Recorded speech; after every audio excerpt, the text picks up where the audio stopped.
होती है, ध्वनि तरंग जो होती है वो क्या होती है, मैकेनिकल वेव होती है या यांत्रिक तरंग होती है। सेकंड नंबर पे क्या है, लॉन्गिट्यूडनल होती है। कैसी होती है, लॉन्गिट्यूडनल।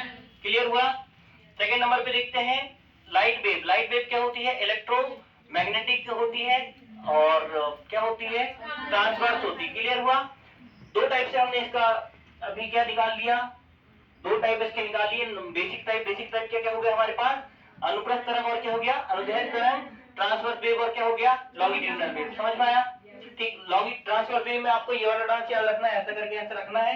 ठीक, और याद करना है कि मैं क्या हूँ, सलमान खान, और ऐसे ऐसे करके मेरे को डांस तो आता नहीं है, पर क्या है, मेरे फॉलोइंग इतनी है फैंस की कि मूवी वैसी चल जाएगी। मींस ट्रांस वेव हो गया।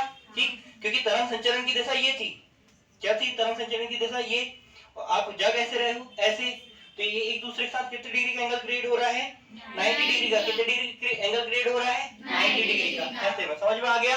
तो ट्रांसवर्स वेव समझ में आई। तरंग संचरण की दिशा के या प्रोग्रेशन डिस्प्लेसमेंट एरिया के क्या होता है, प्रोग्रेशन डायरेक्शन की, प्रोग्रेशन डायरेक्शन की क्या होती है, परपेंडिकुलर चलती है। कैसी चलती है, परपेंडिकुलर। और कौन सी वैल्यू है, 3D वैल्यू बनाती। कौन सी वैल्यू बनाती, 3D। क्योंकि हम जब बोर्ड में बना रहे थे 3D बन रहा नहीं बन रहा, एज्यूम करना पड़ रहा नहीं पड़ रहा, एज्यूम कर रहे हैं वो ऐसे चलेंगी करके ऐसे। क्लियर।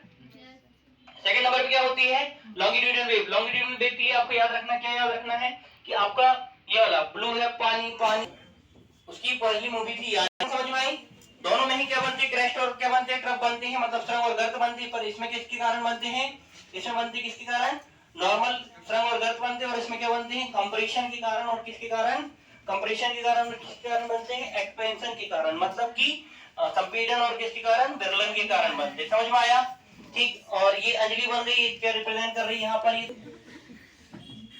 ठीक, देखो हमने देख लिया, वेव बन गई, तुम्हारा बस नाम नहीं है अंजलि। ठीक, क्या बन गया, क्रेस्ट बन गया, और क्या बन गया, ट्रफ बन गया। ठीक, सुरंग और गर्त बन गए। तो जो मैक्सिमम हाइट होगी किसकी, मैक्सिमम हाइट होगी, मैक्सिमम डिस्प्लेसमेंट होगा किसका, क्रेस्ट का, वो क्या हो जाएगा, एम्पलीट्यूड। क्या होगा, एम्पलीट्यूड। एम्पलीट्यूड को कैपिटल ए और स्मॉल ए दोनों से रिप्रेजेंट करते हैं, डिनोट करते हैं। ठीक, जिसको क्या बोलते हैं, एम्पलीट्यूड को आयाम बोलते हैं। क्या बोलते हैं, आयाम।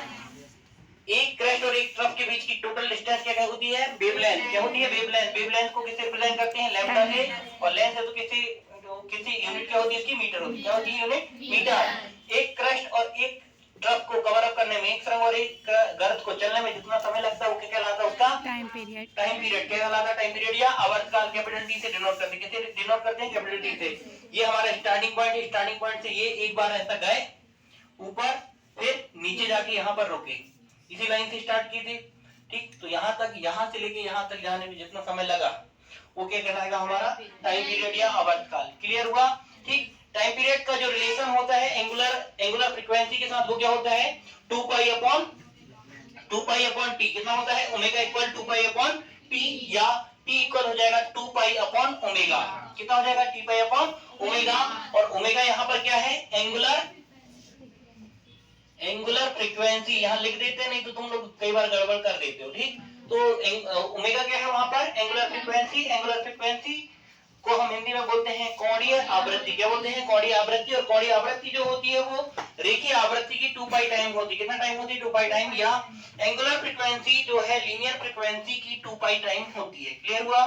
ठीक, आगे बढ़ते हैं। फिर हमने क्या देखा था, फिर आगे बढ़े तो हमने देखा स्पीड इक्वल क्या होता है, distance upon time. Speed equal क्या होता है, डिस्टेंस अपॉन टाइम।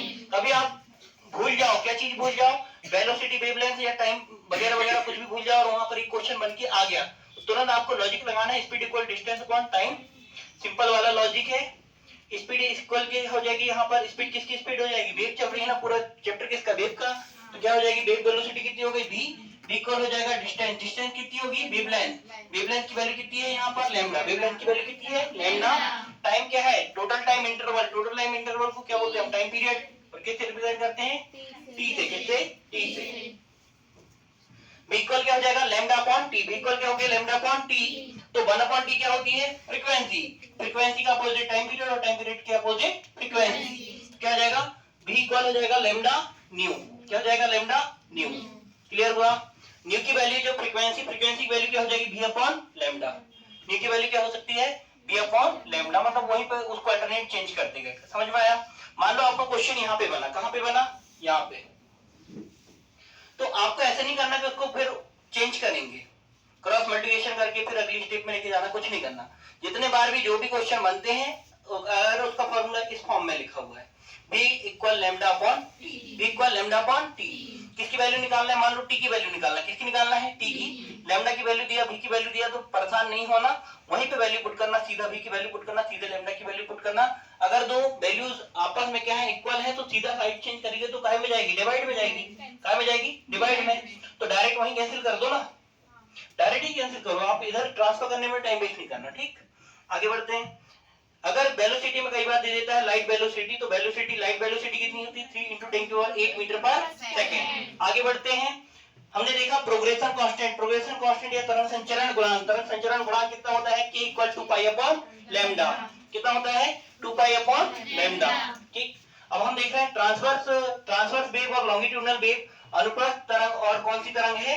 अनुदैर्ध्य तरंग, दोनों की वेलोसिटी। तो वेलोसिटी किसके लिए देख रहे हैं? ट्रांसवर्स वेव के लिए। तो ट्रांसवर्स वेव के लिए कितनी होती है? v equal √T/m। v क्या है वहां पर? String tension. क्या है? String tension force. पूरा बोल सकते हैं string tension force. String tension force क्या हो जाएगा? मान लो ये हमारी स्ट्रिंग है, स्ट्रिंग मतलब क्या हुआ? रस्सी है। ठीक, तो वो ये अभी क्या है? इलास्टिक बॉडी है, इलास्टिक तो बहुत ज्यादा वो खिंच जाएगी। ठीक, बट अगर ये क्या है? हार्ड फॉर्म में है, रस्सी है, तो खिंचेगी क्या? ज्यादा फोर्स अप्लाई करोगे टूट ही जाएगी। ठीक, तो क्या हो रहा है? जो इसमें खिंचाव आ रहा है वो उसको क्या बोलते हैं? जो इसमें स्ट्रेचिंग हो रही है, स्ट्रेचिंग का जो अपोजिट फोर्स वर्क कर रहा है उसको क्या बोलते हैं? Tension force. क्या बोलते हैं? Tension force. क्लियर हुआ? तो यहाँ पर टेंशन फोर्स क्या हो जाएगा? T। तो v इक्वल हो जाएगा T √T/m। कितना हो जाएगा? √T/m। m इक्वल क्या होता है? m इक्वल होता है वॉल्यूम इनटू डेंसिटी।